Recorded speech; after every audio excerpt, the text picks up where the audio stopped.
آج سے 1400 سال پہلے نبی کریم صلی اللہ علیہ وسلم کے اس دنیا کے جانے کے صرف 50 سال بعد ایسا کیا ہوا تھا جس نے اسلام کو شروع ہوتے ہی ختم ہونے سے بچا لیا؟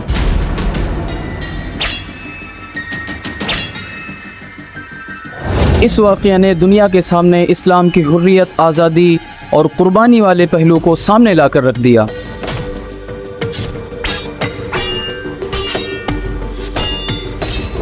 اسلام کی کہانی کربلا تک کیسے پہنچی، اس کی ایک لمبی داستان ہے، اسی لیے ہم لوگ صرف مختصر سا واقعہ کربلا کے بارے میں جانیں گے، لہٰذا اس ویڈیو کو پورا دیکھیں، اس میں آپ کا ہی فائدہ ہوگا۔ واقعہ کربلا تاریخ عالم کا ایک ایسا واقعہ ہے جو مظلوم کو ظالم کے خلاف آواز اٹھانے کے لیے ہمیشہ حوصلہ دیتا رہے گا۔ 10 محرم سال 61 ہجری کا دن ایک ایسا دن ہے جسے یاد کر کے آج بھی لوگ اپنے آنکھوں سے گرتے ہوئے آنسوؤں کو نہیں روک پاتے۔ نبی صلی اللہ علیہ وسلم کے اس دنیا سے جانے کے بعد کچھ لوگ طاقت و حکومت کے لالچی ہو گئے، کیونکہ اسلام جس تیزی سے پھیل رہا تھا اب بہت جلد یہ دنیا کا سپر پاور بننے والا تھا۔ ان حکومت کے خواہش مندوں کا مقصد اسلام کو استعمال کرنا تھا۔ ان لوگوں میں سب سے آگے بنو امیہ قبیلہ تھا۔ لہٰذا جب اسلامی حکومت بنو امیہ کے ہاتھوں میں آئی تو امیر معاویہ نے امام علی اور پھر آپ کے بیٹے امام حسن سے جنگیں لڑیں، کیونکہ اب اہل بیت رسول ہی اسلامی خلافت کے حقدار تھے۔ یہیں سے امیر معاویہ نے کربلا کی بنیاد رکھ دی تھی۔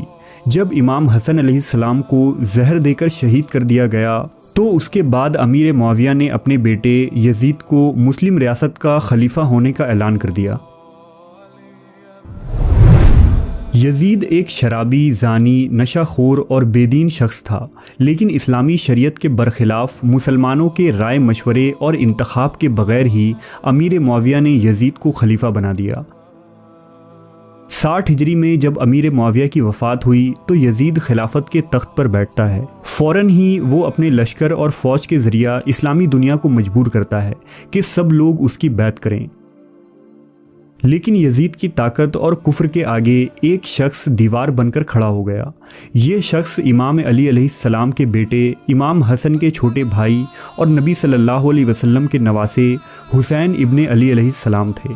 امام حسین نے یزید کی بیعت سے صاف انکار کر دیا، لیکن یزید کے لیے یہ ضروری تھا کہ وہ امام حسین سے بیعت لے، کیونکہ اگر امام حسین یزید کی بیعت کر لیتے تو تمام اسلامی دنیا یزید کو خلیفہ مان لیتی اور اس کی خلافت پر مہر لگ جاتی۔ جب یزید کے لاکھ زور دینے کے باوجود حسین ابن علی نے بیعت سے انکار کر دیا تو یزید نے آپ کو قتل کرنے کا فیصلہ کیا۔ لہٰذا امام حسین مکہ چھوڑ کر عراق کے شہر کوفہ کے جانب سفر کی شروعات کی، کیونکہ کوفہ میں حسین ابن علی کے حامی اور اہل بیت رسول کے چاہنے والے تھے، اور وہاں کے لوگ یزید کے ظلم سے پریشان ہو کر امام حسین کو کوفہ آنے کی دعوت دے رہے تھے تاکہ امام حسین کی رہنمائی میں وہاں ایک فوج تیار کی جائے اور یزید کے خلاف بغاوت کی جائے۔ مکہ سے کوفہ کا یہ سفر طویل اور سخت تھا۔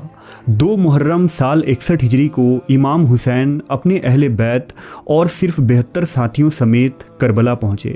یہاں 30,000 یزیدی لشکر نے آپ کا راستہ روک دیا اور امام حسین اور اہل بیت کے ساتھ ظلم اور حیوانیت کی ایک ایسی داستان لکھی جو آج بھی انسانی دماغ کو جھنجھوڑ کر رکھ دیتی ہے۔ یزید کے حکم سے امام حسین کے لیے فرات کا پانی بند کر دیا گیا۔ 3 دنوں تک آپ کے چھوٹے چھوٹے بچے، بھتیجے اور عورتیں پیاس اور بھوک سے تڑپتی رہیں۔ ایک ایک کر تمام جوانوں، سپاہیوں اور آپ کے ساتھیوں سب کو شہید کر دیا گیا، یہاں تک کہ 6 ماہ کے شیرخوار بچے تک کو نہ چھوڑا گیا۔ 10 محرم کے دن حسین ابن علی میدان میں اترے۔ گھمسان کی جنگ ہوئی اور دوپہر تک کربلا کا میدان ایک خون کے دریا میں تبدیل ہو چکا تھا۔ آخر میں میدان کربلا میں امام حسین علیہ السلام کے تمام ساتھی شہید ہو گئے اور آپ تنہا رہ گئے۔ امام حسین اپنی تلوار ذوالفقار کو لے کر آخری دم تک اسلام کی بقا کے لیے لڑتے رہے اور آخر کار نبی کریم صلی اللہ علیہ وسلم کے اس مظلوم نواسے کو شہید کر دیا گیا۔ امام حسین ابن علی رضی اللہ تعالیٰ عنہ کی شہادت تمام انسانیت کے لیے یہ پیغام تھا کہ کفر اور ظلم کے سامنے سر نہ جھکانے کا نام ہی اسلام ہے، خواہ ہم تعداد میں کتنے ہی کیوں نہ کم ہوں، خواہ بغاوت کرنے پر ہماری شکست ہی کیوں نہ ہو، لیکن یہ شہادت اور قربانی ہی حق کی جیت ہے۔ امید کرتے ہیں آپ کو اس ویڈیو سے بہت کچھ سیکھنے کو ملا ہوگا۔ ایسی ہی ویڈیو دیکھنے کے لیے ہمارے چینل کو سبسکرائب کریں۔ ملتے ہیں اگلی ویڈیو میں۔ السلام علیکم۔